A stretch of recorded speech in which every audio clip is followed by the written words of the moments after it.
Guru Brahma, Guru Vishnu, Guru Devo Maheshwara, Guru Sakshat Parabrahmam Tasmai Sri Gurave Namaha. Sadasiva Smarambam Shankaracharya Madhyamam Asmadacharya Paryandam Vande Guru Paramparam. Om Sakana Vavadu Sakano Punattu Sakaviryam Karavavagai Tejasvina Vadidamastuma Vatvishabhagai. Om Shanti Shanti Shanti. Devendra Yogindram Natva Jnana Pradam Gurum Mukshunam Hidarthaya Tattva Bodha Abhidhiyate. Namaskaram. So we are in the 31st session of Tattva Bodha. Hopefully we will try to complete it today. Just on a quick recap. So in life, we all agree the pursuit of life is to look for happiness. So in order to attain a happy life, we go after objects that we believe will give us happiness.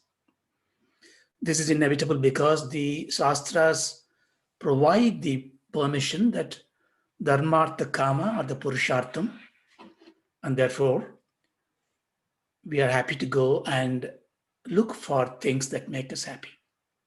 Because Bhokta is a part of our ambitions.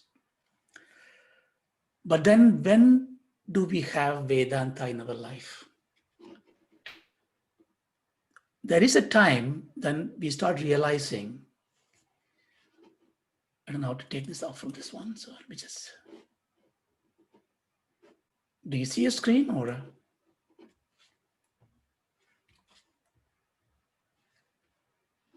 Okay. So what happens is that there is a time that we realize all that we have been asking for, seeking for, is not something that we can find out elsewhere.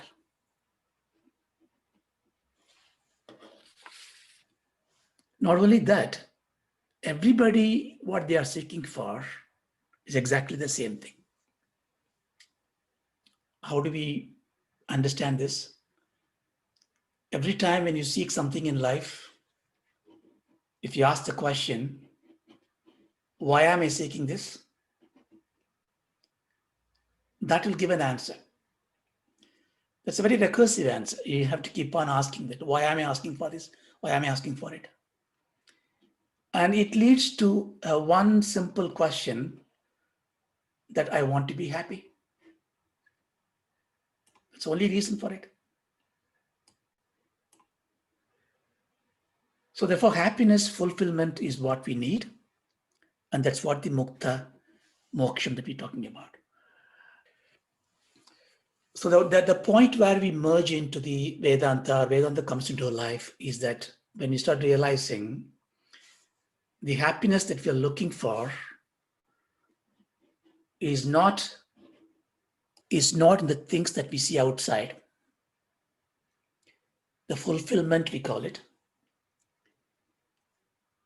And therefore, it is how I handle things, is it not? The happiness, what is happy, what is pleasure to somebody is not the same feeling to somebody else. Therefore, it is our control.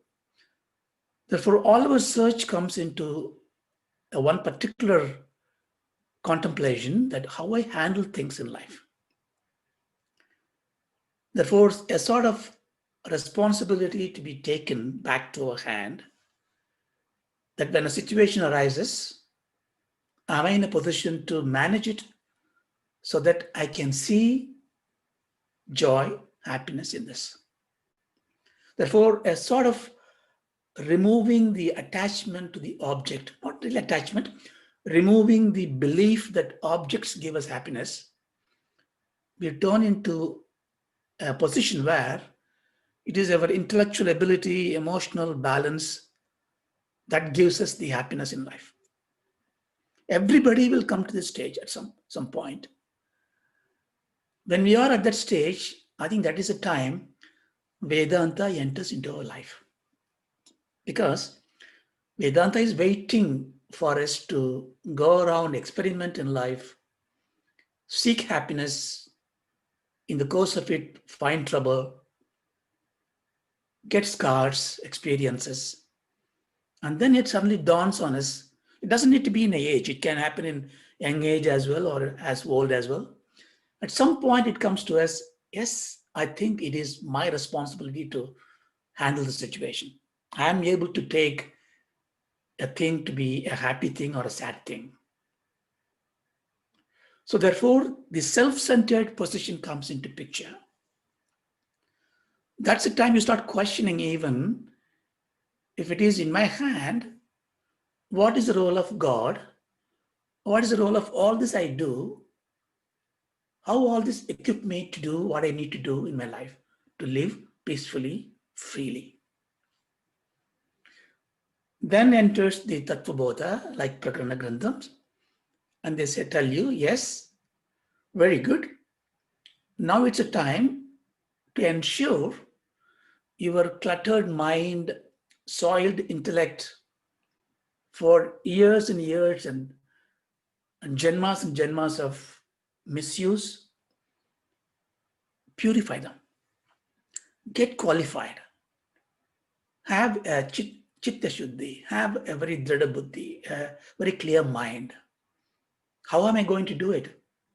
Take tapas, take tyagam, do prayers, do bhakti, worship, be a good person. Slowly, slowly, slowly, you get the adhikaratva. Then we told the Guru, yes, yeah, I've been through this. I'm still not perfect. I understand I will continue to be perfect. Therefore, I will not give up what I'm supposed to do in terms of being a good person in the family, in the community, worshipping God, helping others. I will continue to do that. Even after getting the Vedanta Jnanam, I promise you, tell me further. Then the Guru said, okay, you know the Adhikaratvam and you would get through it. Now I'll tell you about who you really are. To do that, you should know what is the world, what is the relationship between you and the world. If there is a power that creates everything, which is very logical, let's call it Ishvara, the God, what is the relationship between you and the Ishvara? And the relationship between the Ishvara and the Jagat. So we got this triad, Jivaha, Jagat, Ishvara. So we've gone through this understanding through the Tattva Bodha in a very simple way. What is Jagat? What is Jivaha? The different parts, component part, Sariratrayam, Panchakosham, three experiences. Same way in the Samashti, in the Prapancham, Sthula Prapancham, Sukshma Prapancham, Karana Prapancham. And then we come to the grossification into a big buckets of knowledge. Yes, now I know it. I'm going to now generalize it. There is an insentient part which doesn't have the consciousness principle, Chaitanya principle. That's a world of objects. I want to call it Anatma. And there's an Atma, which is a sentient part. So this allowed us to take the whole Jagat into an inanimate part as a inert principle. And everywhere there is a Chaitanya part as a Jiva Tattva, Jiva Rasi. So everything got a Chaitanyam, a consciousness, in a very different levels of blossoming. And I, as a Jivatma, Jivaha, assume to have the most blossomed Chaitanyam in all the birth. Therefore, Narajanmam Durlabham. That's why I realized that this is my great opportunity to understand this. I'm not worried about why a cow is not listening to this or a crow is not listening to this, because they are not having that enlarged intellectual capability. Neither I am worried about why are not other people are coming and joining. Only a small people are listening to this, because it comes through emancipation, comes through evolution. So I am evolved. So we come to that, and therefore our focus therefore moved from the Anatma, we put aside, and look at the Atma, the Chaitanya principle. So if I am Atma, if Ishvara is Atma, I remove this inert principle. Therefore, in the constituent part, Chaitanyam part, am I not same as Ishvara? Or is it Ishvara is dwelling in me, therefore I reflect like this? So we had a lot of options to look at it. And Vedanta wants to strike you big, and he wants to give you the biggest motivation surprise and say, yes, Tattvamasi, you are that. So that shook us apart. So I've been thinking that I am a slave, I am a little being, and I am sinful, I am blemished. Then now I realize that all this blemish is not attached to me. I am asankaha, I am Sachidananda Rupaha, I am Kutastha Punyaha. So on and so forth, it said. Therefore, there is a truth in what he's saying, but the vibhuti of how can I, even if I know it, I agree rationally, I am Ishvara, but I have no power. I can't even control my children, leave alone controlling the world. So therefore, how can I be that one? So therefore, there is a Beda. Then it said, yes, the Bedam comes because the entrapment, the embodiment. As long as you attach to your body and mind, this complex, with the Sukshma Sariram, you are a performer of the role. That's why even Ramachandra Murthy, we think him as an incarnation of Sriman Narayana, has to suffer in the world. Therefore, we started getting some idea that yes, I am the infinite potential. When I shed my attachment to my body and mind, I will be pure Chaitanyam. Therefore, my vibhuti should not be different from the vibhuti of Ishvara. I know Bhagavan has told me in the Vishwarupa Darshanam, all his vibhuti yoga he showed me, and he's going to tell me that you are that. So then we ask the question, then why am I suffering? Then Tattva Bodha said, yes, now we come to the final part. Now you have the Jnanam that you are Ishvaraha, Aham Brahmasmi. But the Jnanam is not ingrained in you. It's like a library. You are a library now. You have so many books, but you are not really knowledgeable. You have the knowledge. You are not knowledgeable. You need to assimilate and apply. Therefore, possess the knowledge. Now you understand why you are struggling. Why are you having this body? And it said, because of the karma. So in the last 2-3 sessions, we talked about karmas come into 3 parts. We asked the question, karmani gati vidhani, agami sanchita, prarabdadena, trivitani santi. Agama karma, agami karmam, sanchita karmam, prarabdha karmam. Sanchitam karmam is what all we have done.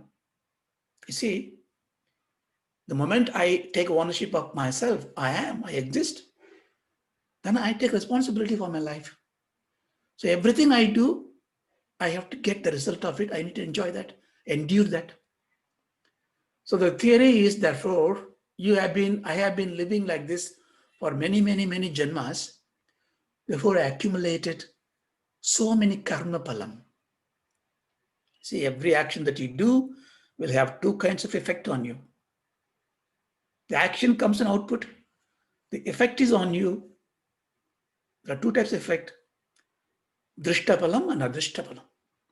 Drishtapalam happens immediately or in the near future, but you can see it because you can associate that because of this action. Adrishtapalam is something which is beyond your understanding. It doesn't appear to be correlated to the action you did, but it happens. So the Vedanta says, look, you have piles and piles and piles of sanchita karma palam. So when it says sanchita karma, read it as sanchita karma palam. So there are piles of it. then a small portion is given to you because you need to exhaust this pile to realize that who you are. Therefore, to exhaust this, you remember in the Tattva Bodha we studied earlier, Deham, Bhoga, Ayatanam. To experience everything, you need Deham. Therefore, it gives you a bit of a grain of called Prarabdha Karma. For this, to enjoy it, go and take the appropriate body and mind. So we come to this world. So we came to this world only to enjoy or experience that Prarabdha Karma. Once we finish, we should go back in next dose of Sanchita Karma, next birth, and we should go on in this cycle. This cycle is called samsara. We can enjoy it. If you want to enjoy it, we can keep on enjoying it. The trouble is when the Prarabdha Karma comes in, we forget about why we came, because ignorance is dominant in the Maya. As we are gaining the ahankaram, that I am doing this, you started creating new karmas. New karmas create new karma palams. They are projected as agami karma. So during the life, we have prarabdha karma, we are experiencing it. We cannot have control on it, we are experiencing it. And we are creating new karma called agami karma, which is also getting into a kitty to go back to this sanchita karma. Therefore, we are in a vicious trap. Instead of reducing the sanchita karma in this birth, while reducing it, we are also accumulating something new. By realizing it, some of us, therefore, apply dharma and make the agami karma to be a punya karma. Good deeds, that's good. But still it's a deed, therefore there is a prayojanam. Therefore, you need to be born again, maybe as a rich person, maybe a Bill Gates in next Janma, or maybe a Devendra. You still have to be born and expend it and go back. So I think I given this brief, then we go, now the teacher is going to explain it in a briefly so we can understand, and then see how we get rid of these things. So he's telling, what is agami karma? Agami karma, jnanot pathyanta anantaram, jnana utpatti anantaram, jnani deha kritam, punya papa rupam karma, yat asti tat agami iti abhitiyate. Which we already saw. What is agami karma? Agami karma is, here he's talking about the Jivan Mukta. So Jnana Utpatti Anantara. The moment you have the Jiva Ishvara Aikya Jnanam comes to you, from then onwards, whatever you do, but here beautifully he said, Deha Kritam, whatever his body does. We're talking about Jivan Mukta here. The Jivan Mukta, after he attains the Jnanam of Jiva Ishvara Aikyam, after that, Deha Kritam, his body, it means he is not having any ahampav. He's not thinking that he is doing. His body and mind, whatever he does in this world, is called agami karma. What about for us? We are not a Jivan Mukta, we are not a Jnani. It's the same definition. Here the only difficulty is we don't have the Jnana Utpatti Anantaram. We don't have the Jnanam hasn't come to us. But whatever we do, Aham Kritam is Agami. Whatever I do because I think I do is Agami. But Jivan Mukta is Deha Kritam. He knows that he is not doing it, but because he lives in this world, he may commit some action that is called Agami. So what is Agami karma gives you in terms of Palam? Punya Papa Rupam Karma. So it gives you Punyam, it gives you Papa. So if I just put the picture there, So imagine that's a Jivan Mukta or a Jnani. He carries a prarabdha karma, which is on his back. He can't unload it. You will see why. He got chained up to the big pile of sanchitam, but he also accumulate an agami. The difference that he accumulate agami and we accumulate agami is that for us, whatever we do become agami this janma. For us, a jnani, for a jivan mukta, deha kritam. He is unattached, but he has to do something in this world. That may also result in some papam punyam. So what happened to those papa punyam? So we need to ask the question. Then he gives you the next question. Okay, that is agama karma. What is the sanchita karma? Sanchita karma kim? Ananta kodi janmana bija bodham sat yat karma jatam purva arjitam tishtati sat sanchidam nyeyam. Ananta kodi janmana bija bhutam. So for infinite number of births, previous births, for that, the cause of that in the bija bhutam, in a seed form, is sanchita karma, which we saw before,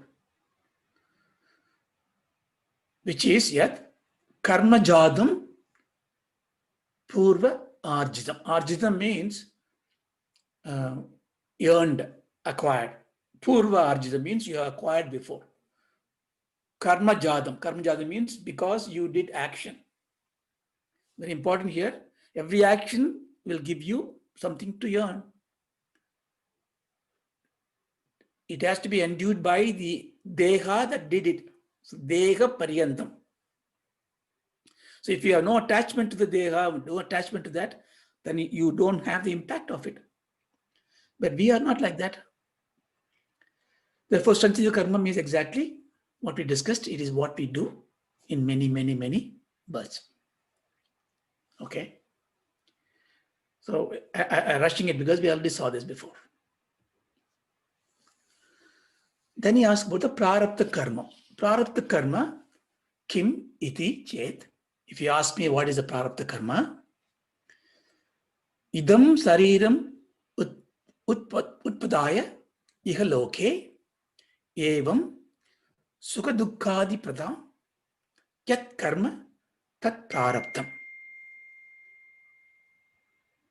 Idam sariram utpade. So sarira means this body, the sukshma sariram, sthula sariram. Idam, here in this world, idam means here, this body mind complex. Utpadya means created. So ihaloke, in this world, this body is created. Evam sukha dukkhadi pradam, to endure the sukham and dukkham, the happiness and the grief. To endure that, this body is created in this world. Yat karma palam, you see the karma is karma palam. That karma palam is called tat prarabdham. So again, we saw it before. What cost us to make this body in this world? To endure. The only purpose is to endure.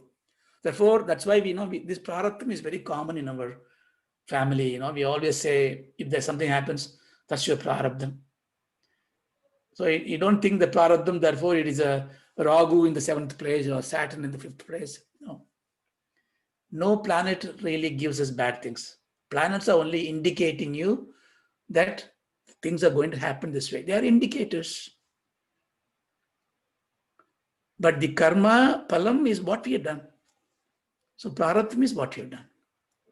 So he has defined all those 3 karmas, which we already saw this before. Then he talks about how to get rid of this karma palam. Bhogena nashtam bhavati. this prarabdha karmam, bhogena nashtam bhavati. Bhogena means by experiencing, by exhausting, by enduring, by suffering, by enjoying. Nashtam bhavati. Nashtam bhavati means it get lost, it's exhausted, it's lost.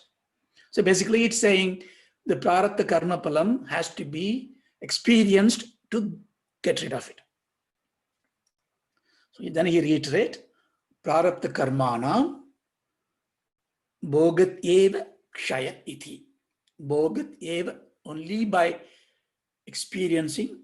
Kshaya means you can end it. So this is a very important point. Everyone has to exhaust it by experiencing, no escape. So this is so is Jivan Mukta also have to go through this prarabdham? It is, I'm not going to dwell deeper into this because this requires a separate session. There are different thoughts and arguments about it, quoting Shankaras in a different places differently. But if you really understand, there is no inconsistency.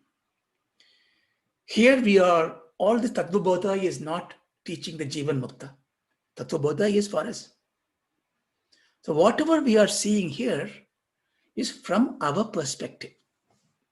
It's very important to understand. I can make it a little simple. So before we take Jivan Mukta, let us take Jivan, that's you and I, and one who evolved from Jiva towards Jivan Mukta by possessing the right knowledge, right mind, we can call him a Jnani. I'm just putting a temporary thing so that we clarify it. So Jnani is the one who has acquired the self-knowledge. Not like I or you having a book and having few words and think that we know it. Literally gone through it. Shravanam, Mananam has done. He's got unconvincingly, he's committed. He knows Jiveshwara Aikyam. Maha, Vakya, Vicharam has done it. It's carrying his mind. Jnani. Self-knowledge is dawn.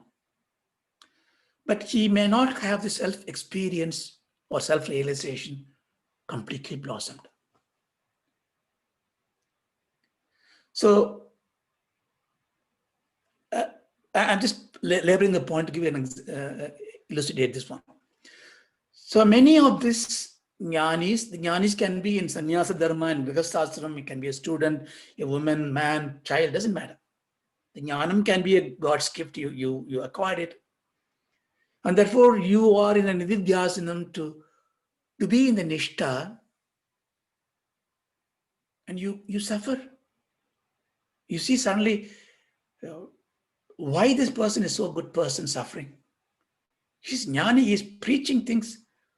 I know a great upanyasika, amazingly talented, distant related to me as well, suffering from diabetic and struggling it. When I see him, he suffers. He may not be suffering inside. Degam bhoga ayadanam. So he may be detaching it. So therefore, there is a step towards that. So here, for me, questioning him, how come the jnani is suffering? Why did Mahapariva got the problem in the eyes? Why should Ramana Maharshi got this disease? Why can't they just flip through and then totally? Why Ramachandra Murthy suffered?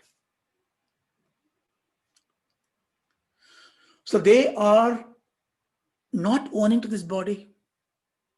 Shankara says an example of how the snake removes his skin and then moves away. Like that, they remove the body. They don't say it. So Jivan Mukta, therefore, one who is still in this world may be suffering through the prarabdha karma. From our point of view, they are suffering. Their point of view, their embodiment is decaying and getting it away.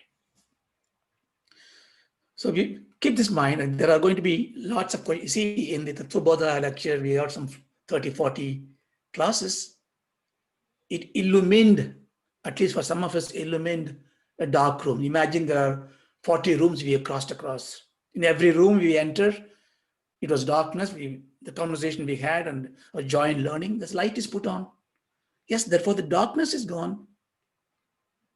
But what happened? The light has shown objects of mystic nature to us. There are treasure chests without a key. There are puzzling paradoxical problem there on the table. There are Scrabble board in another room. So every room that we passed through, there was light there, darkness is gone, but we have picked up so many nuggets of wonder.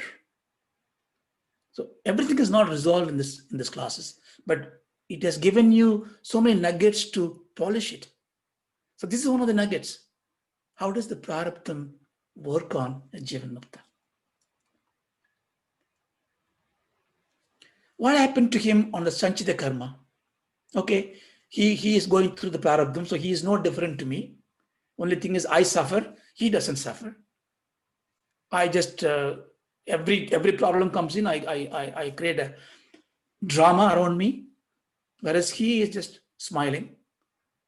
But suffering is same for both bodies and mind. I understand. What about Sanchita karma? Here he says, Sanchita karma, brahmaiva aham iti nischyatmaha jnanena nasyati.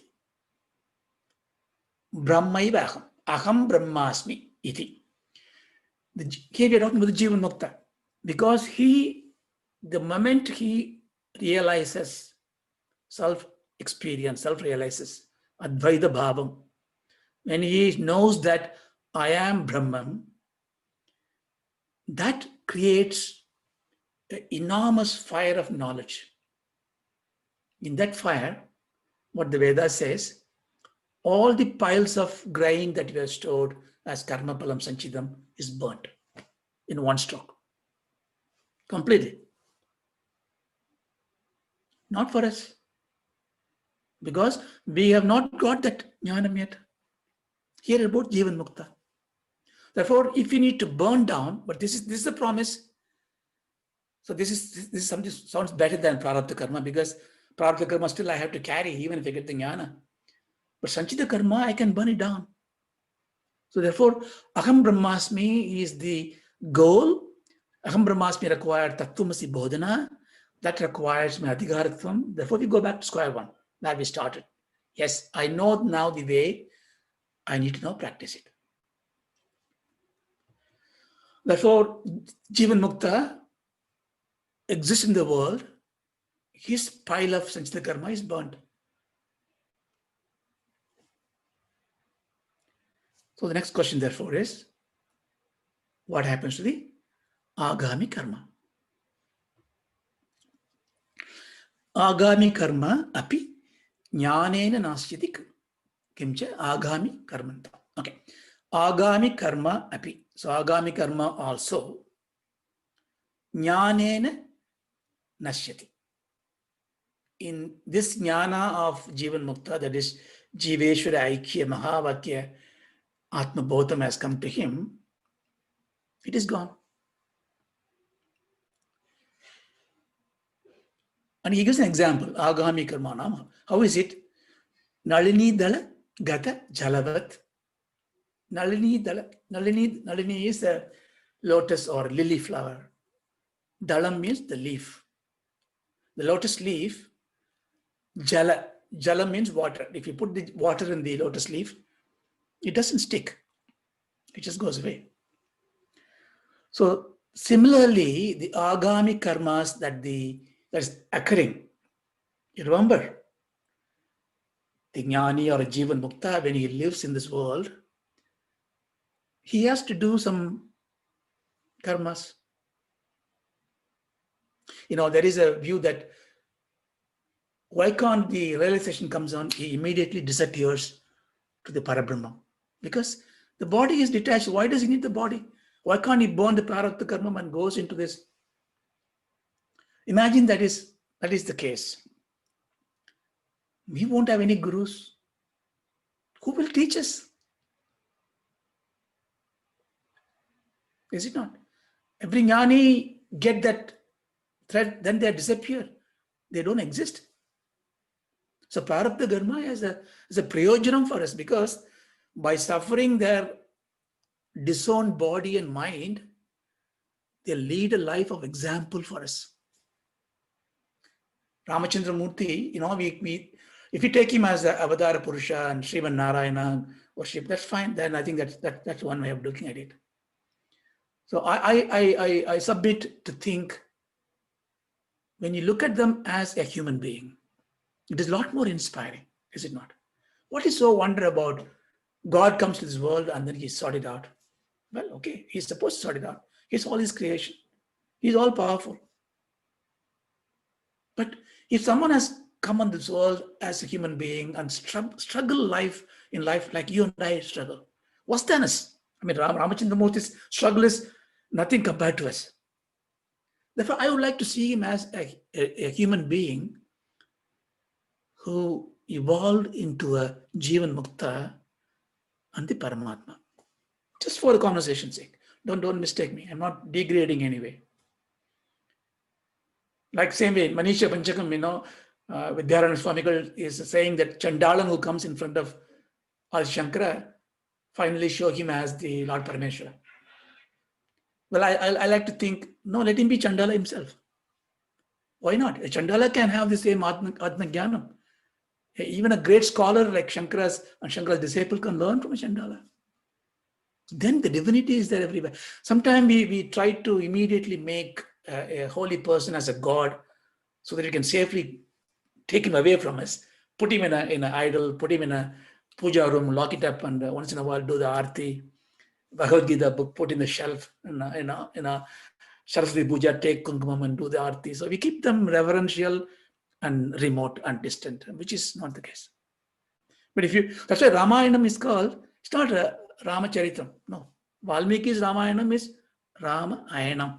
Ayanam means path. So the lesson is not about Rama as a glorious God in this world and worship him. No. Rama as a human being, a Dharmatma, Purushottaman, how he led his life in this world. Ayanam means the path. Dakshinayana, Uttrayanam, Ramayanam. Therefore, what we need to study in Ramayana is, of course, we study all the poetry, beauty. We study how Rama conducts himself. And when you read Ramayana, next time when you read Ramayana, leave the story part aside, just study Rama. His Jivan Mukta Bhavam is there from his young age. He was not for the world view, a jubilant child, not running around and making frolicsome, no. He was always contemplative in a young age. Yoga Vasishtan talks about it. So therefore, what I'm saying is, and when they do karma, and they do the karma for the benefit of others, can we compromise the law of karma? Because his special case, VVIP, Ramachandra Murthy, let him do whatever he does, everything become punya. Can it be? Or whatever he does, let it not affect anybody. Can we do that? If you do that, then God or Dharma Karta is not doing his job. Right? Karma has to have an effect. Karma is done by the Deham, Sushma Sariram, Stula Sariram. Therefore, anybody who does the Deha Bhavam and perform a karma, a Deha Bhavam has to be there to experience it.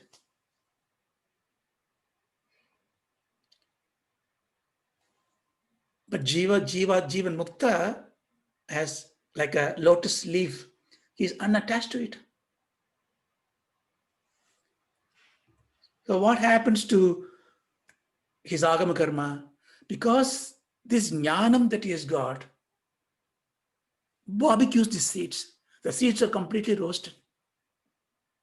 So his Agami Karma is roasted for him. Therefore, it cannot really grow. Where is it growing? It's growing in the Sanchitam. So the agami karma cannot grow and join the sanchita karma, because even if it joins, it is a roasted seed. It cannot give you any more birth of a prarabdha.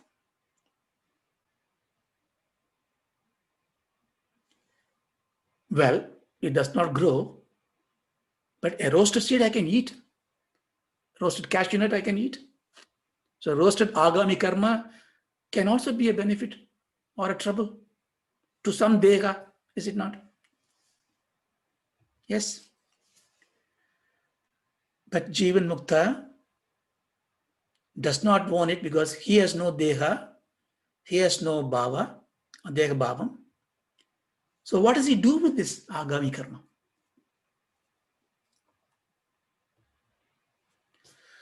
So this is very interesting. So he is now therefore saying, Kinchaye jnaninam suvandi bhajanti archayanti tan prati jnanikritam agami punyam gacchati.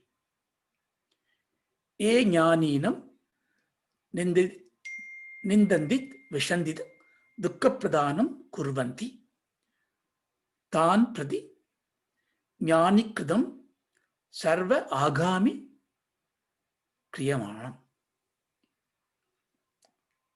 Okay. So here what he's saying, he's now giving you, now we know that the Jivan Mukta, Jnani has got praratham to endure. His agami is roasted seeds. It doesn't affect him. His sanchidam is burnt. Now he's telling us, ordinary folks, you and I, kincha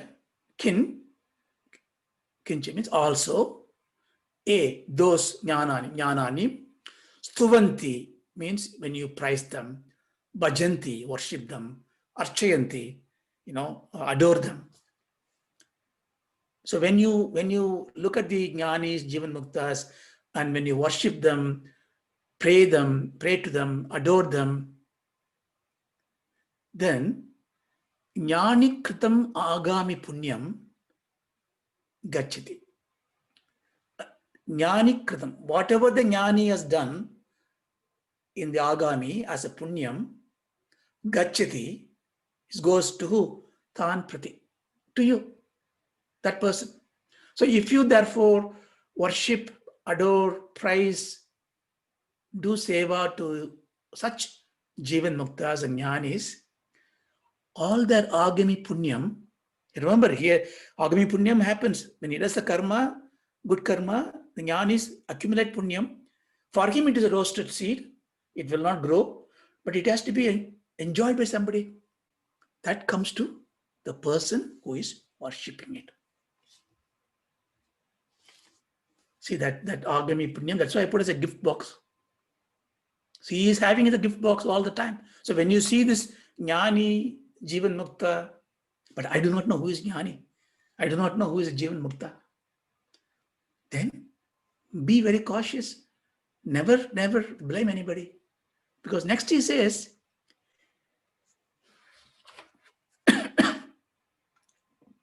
ye jnanina nidanti dushanti dukkha pradhanam kurvanti tan prati jnanikritam sarva agami kriyamanam. So nindanti, if you go and do blame that person, criticize the person, dushanti, you hate the person,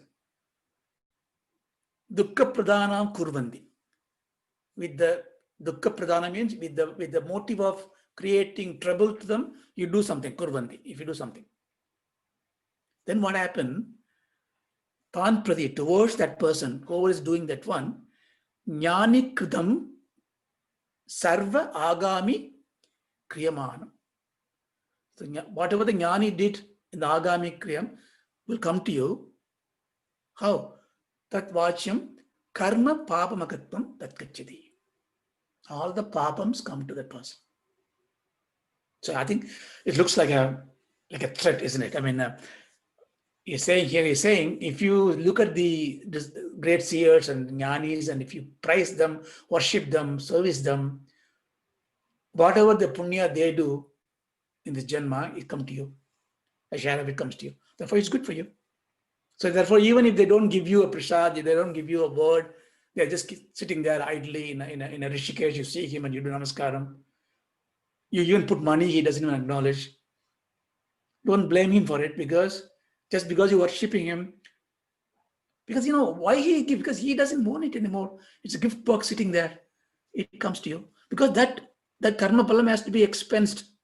It is waiting for some deha to take it away. And when you worship him, it comes on your body and it goes with you. But if you do dushana, if you do criticize, if you create trouble for them, they are still going to remain exactly the same. They're not going to offend it. They're not going to come back to you, beat you with a stick or anything like that. Then you may ask, I asked the question before to my father many years back. If then why are they carrying a stick? The rishis have a stick. They keep it here and keep it here, have it on the hand. Why do they carry that one stick? They use it only to do some yoga, because when you press this, if you put for them an armpit, if you put the thing, your breathing moves from left to right and right to left. When you get fear or excitement, what you do, you hold your hand, because some part of your body, when you press hard, your breathing cycle changes. It gives you calm, peace. Okay, I'm going sideways. So they will not hurt you when you do criticize them. But what happens is their papam comes to us. So be very careful about it. So surkhada punya krityam, dukhrada papa krityam rakhnati. Surkhada means friendly people who are friendly to them, who is nice to this thing, to the jnanis. Punya krityam coming to them. So all the punya comes to the good people, pava goes to the bad people. And these kind of sentences in Shastras are called Arthavakyas. Arthavakyas means they are not giving you the Tatparyam. They just try to, like a mother telling the child, I remember my mother always say, if you go and eat the biscuits without telling me, the double-eyed person will come and take you away. And the way she says double-eyed, you get very worried about it. And when you are old enough, you think double-eyed is everybody is double-eyed, so nothing to worry. But you trust mother, so you take it in a Shastra Vakyam. That same way, they say you go to Kashi and you go to Ganges, you have a bath, all your papam goes away. It's Artha Vakyam. I'm not saying Kashi is still a Punyasthalam. It does take you away, but not for people who just take it as an Artha Vakya level. So there are many Artha Vakyas in our Shastras all this to discipline you to Chitta Shuddhi, Adhikaratvam. Once you come into Vedanta, only the truth stands. For here we take it as Artha Vakya, because we are learning this process. So therefore, let us be, since we do not know, the Jivan Mukta doesn't come with the two horns. They are like ordinary people. They're coming around, and you can see them in a way they behave. And when our mind is pure, we're able to see them as a Jivan Mukta or Jnani, in which case, let us worship them, adore them. At least don't criticize them. So this is what said. So I want to conclude this. So there are two things in the last section we saw: the benefit of love of karma and the benefit of Mahavakya Vichara. See, if you remember, we've gone through this whole exercise, and happily at the end of it, it comes with a context which is very important for us, because you and I are not at least I'm not in that process of now, okay, I know everything, I am liberated. No, still searching, seeking. We still have the trouble of living this life, take care of the family, work. So we are in this still samsari. But we have the knowledge. We are trying to get the knowledge. Therefore, we can elevate ourselves. Samsara means karma bandham. Therefore, Bhagavan Krishna has labored the point in 700 slogas. He keep on repeating to. See, the thing is, you may get bored sometime. Why same thing is keep on said everything, every time? Is it not enough? Just I listen to this, enough, go. Truth is only one. So you cannot really invent something else. If you invent it's mithya. Truth is only one. Therefore, you only listen to the same thing again and again, but you need to listen to again and again because it does not stick. You see, we are not gaining that knowledge. We are that knowledge. We are removing the richness of ignorance in us. See, we all are born rich with ignorance. As we progress, knowledge is called viveka. It's like a knife. Knowledge actually grinds away the ignorance. You are not gaining knowledge. In the world, we say we're gaining knowledge. No, we discover truth using knowledge as a filtering mechanism for it. In the Laukika Vishayam, okay, you had objective knowledge, you get physics knowledge, chemistry knowledge. But when you apply that knowledge, then it will disappear because it will remove some ignorance. That's why the greater your knowledge is, more you do not know in things, because it exposes more. So therefore, we are now therefore I understand karma. How I apply this, application is important. The first one is, I would say, fatalism is falsified. What is fatalism? In many religions, even in Hinduism, in some part of the sectors, we say everything is fate, destiny. We misunderstand law of karma. You cannot do anything. It's all decided. Your scribe on your head, thalai eluthu. Now, if you take the fatalism, that's it. Then why you have to do anything at all? That is not the case. Karma has proven to you karma palam by karma action. Therefore, we remove the fatalism. It is my karma that I get palam. Therefore, I get responsibility. Taking responsibility is a very important step. I think in life, even in the ajnanam in the family comes because we do not delegate responsibility. Delegation is a very important thing. We feed the children. In some places, husband is still nurtured by the wife, putting the socks to him and everything. That's fine. You can do out of prema, but to let somebody free to exist in your absence, that is true love. It looks very cruel, but we learn from the animals. I was watching the program about the animal program about David Attenborough, how the zebra kicks its newly born fawn, not letting him drink its milk until it can stand up. It's falling down. It looks cruel, but in 2-3 minutes, the little one jumps, and it's so glorious to see. So ruthlessly giving responsibility is very important. The once moment you take responsibility, what happens? Who to blame? You. You can't blame my fate, because your fate is your making. You are the author, you are the writer.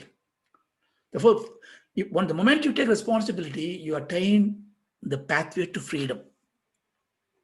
The responsibility is like getting the key of the prison. You are responsible to go and unlock it.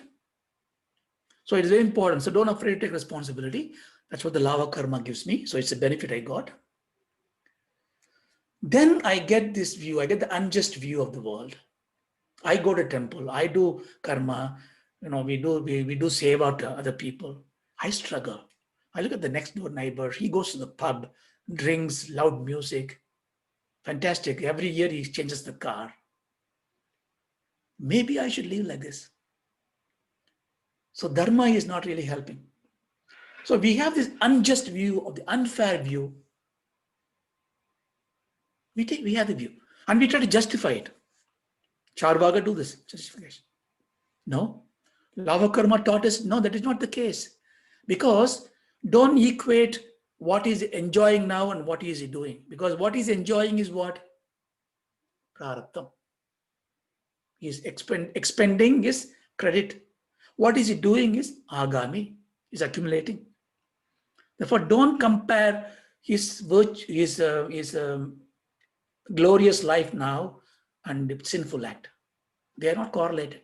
But we try to correlate because unfortunately we see those things. But now I understand, no, there's no unjust. He is waiting. His time is come. Let him enjoy it. He's doing his prarabdham. I don't enjoy it because I don't have the prarabdham for it. No problem. Again, it gives you freedom. So there is a rational view of Timin. Therefore, you will never ever blame unjust, cruel God. Ethics is not questioned. The third benefit. If you have these two, your resistance is gone. Okay, I understand my responsibility, understand rational view, but why am I getting this trouble? Why am I feeling pain in my leg? Why am I prescribed as a BP patient? Why am my blood pressure going up? Prarabdha. So what's the point of resisting it? You're resisting it, you aggravate it. Resistance is samsara. Anything you resist is samsara. Don't ask the question, can I not resist adharma activity? You must resist. Here you're talking about your personal benefit. What is coming to you? If you do a resistance in the poll tax gone up, you go and resist in the street, social justice. And that's a good thing to do, dharma. But you are not in the paper. Everybody is in the paper. Neighbor is in the paper. Your photo is not there. When somebody says, look, you didn't even come, they blame you. Doesn't matter. No resistance. Therefore, the resistance is gone. The natural instinct of acceptance becomes a norm. Acceptance come in, bring it on. COVID, bring it on. I'll take it. I'll endure it. Pass through it. Because if my prarabdham says I'm going to live 100 years, you bring me any disease, I will not die. See the courage you get. My body may suffer. I may take treatment to make the body better. I will not go until my prarabdham is finished. Third benefit. Now, the most important one. Well, I get benefit. So every karma I do, I get a benefit. I need to endure it. But you also said the drishta balam, adrishta balam. Something cannot happen this time. This birth, I'm only spending my prarabdham. Everything I do is an agami. It's going to come back to me. But I have to experience it. Therefore, I'm going to come back to this world, maybe in a different body. Then what about the death? I thought death is I'm finished, end of file. No, it is end of this role. Suddenly you don't fear of death, is gone. I'm not going to be non-existent anymore. Think of it. I mean, how can something non-existent? Nothing can be non-existent. It can be unmanifest, but manifest in a different body. Now your focus now changes. You already become a mrityunjaya. You won this death now. You don't have any more fear. Abhayam is your nature. But then you know, the body I'm going to take in the future prarabdham is the decision maker for my body. Therefore, I still have, by knowing this now, I don't know how long I'm going to live, but every moment now, I can accumulate the agami karma for a fantastic prarabdha next year. I started this bhajan, I started this music learning. I want to be like a Balamalla Krishna. I want to sing a song. Therefore, I spend my time in learning music. Until my death, I will die singing. Then you may come again as a beautiful singer, gone through that vasana. You see, you can now have an opportunity to modulate your vision of life. I won't hurt anybody because if you hurt, it'll come back and hurt me. Even a mosquito, when it hits you now, you know it's a prarabdham now. I'm pushing it, but it is to that level of truth.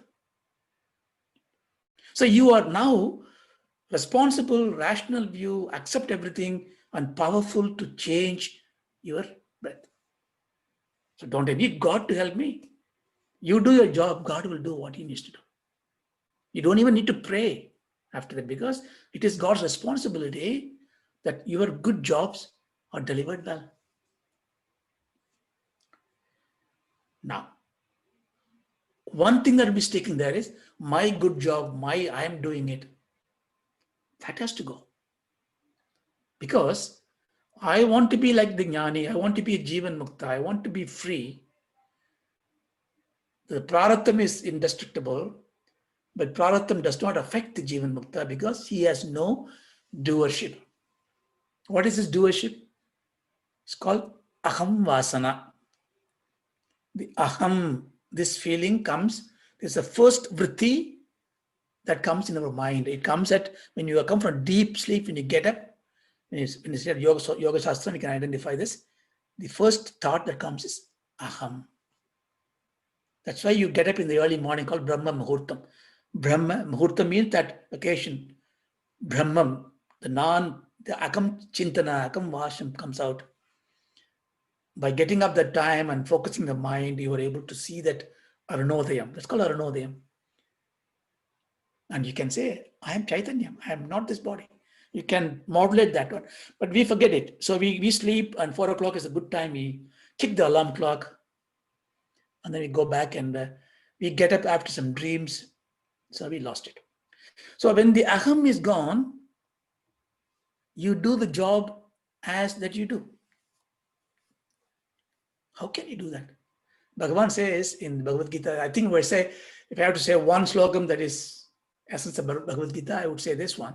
Maybe tomorrow I will say something else, but Karmanya karmaya pasyetu akarmani cha karmaya sa buddhiman manushya sayukta tudasna karma kruta. Karmanya, one who sees action in inaction, one who sees inaction in action is the Jnani, he is a yogi, he is a master of whatever he does. This is a very, again, Krishna normally makes everything paradoxical, and he says here, action and inaction. If you see inaction and action, what is inaction and action? How can you see inaction and action? If I'm talking and you see my action, I'm talking. How can you see inaction? I'm not going to dwell deeper, but give it very simply. Many actions happen without your involvement. Who are you? I'm talking. It is you that sense that I. What is the example?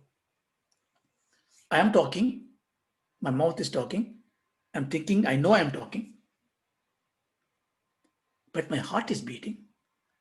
My blood is circulating. The breakfast I ate is being digested now. All this is happening in my body. Do I do this? Do I make my heart to beat?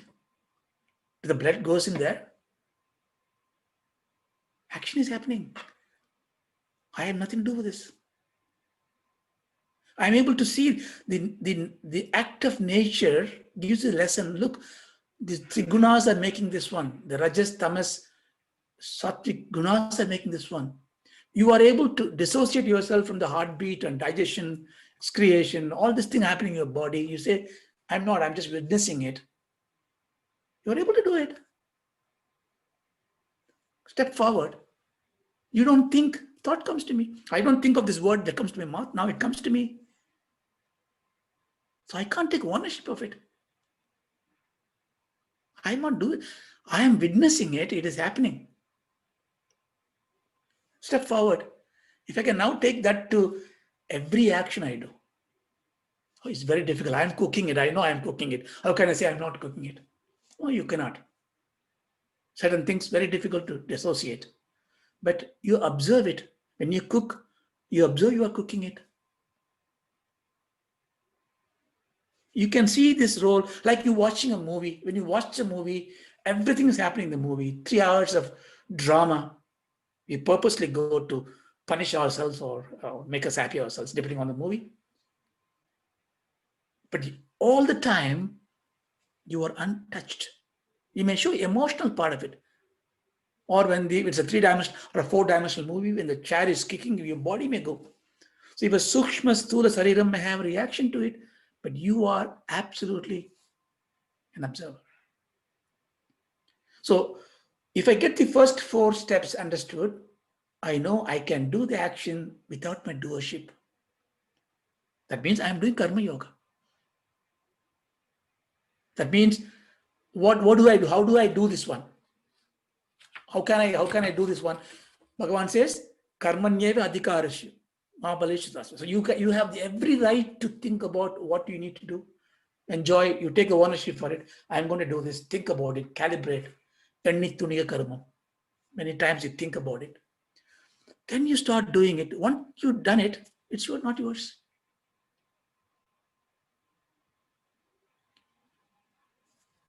Then whatever happens to the action that is done by this body and mind has the influence of the samashti prarabdha karma, vyashti prarabdha karma, and God gives you back as a result.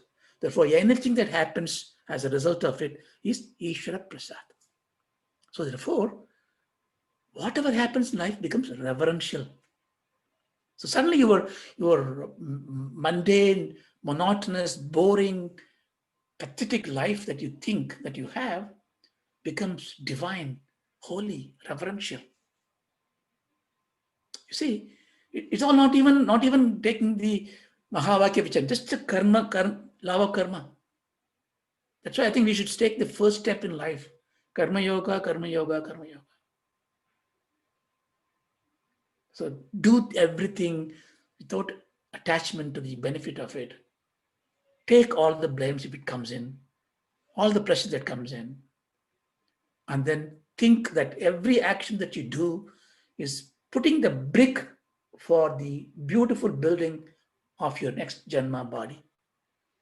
At some stage you will say, toss this body, I'm going to be Jivan Mukta. When that good opportunity comes in and some such stage in life, let it take over.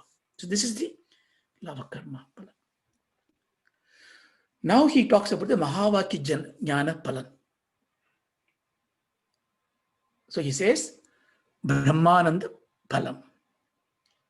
Tadacha Atmavit Samsaram Kitva Brahma Anandam Ihaiva Prapnoti Taradi Shokam Atmavit Idi Shruteha. Now, what is the benefit of the Jivan Mukta? He gets the Brahmanandam. Tata cha Atmavit. That Atmavit, one who knows the Atma, Samsaram Kitva. Kitva means transcend, cross. Samsaram, he crosses the Samsaram because his Sanchayam is burned down. Agami is roasted. Agami is given away, roasted and given away to friends and foes. Prarabdham is expended. Therefore, he get in this life itself, Brahma Anandam Ihaiva Prapnodi. He can be absolutely free, blissful. His body is still there. Doesn't matter. Taradi Shogam. This is called Taraka Mantra. Taraka Shogam. So he crosses the grief. Abhayam is God. He is Atmavit iti Shruteha. This is what the Vedas are teaching. So he is giving evidence. Okay, we can go into this, which sentences, there are millions of sentences you can say. Shruti is teaching. Then he says, Tanum Khyajatu va Kasyam Swapaschaya Gagateva. Okay. Jnana Samprapti Samye Muktasho Vigadasya Idi Smriti. Now he says, what the Smriti says? Smriti is, that talks about the Vedas. Tanum means the body. Thyajatu, that means it can given up. The body can fall apart. That means you can die. Where? Kashyam.